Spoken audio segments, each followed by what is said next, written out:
Hello and welcome to the channel Neville Goddard. Today's quote is to remind you how important it is to have an idea. As everything starts with an idea, having a clear idea is the most important to manifest in life. This is a quote from Neville Goddard. Keep listening. Everything starts with an idea. All transformation begins with an intense, burning desire to be transformed. The first step in the renewing of the mind is desire.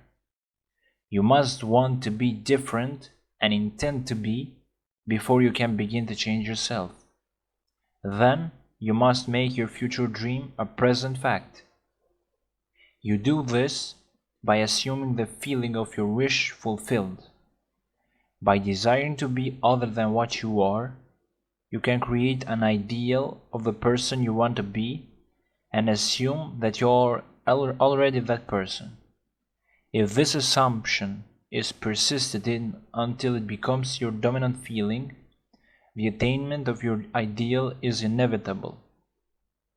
Thanks for watching, and don't forget to subscribe and comment below in the comments section and write your opinions, because I read all your comments and enjoy a lot. Thanks, and see you in the next video.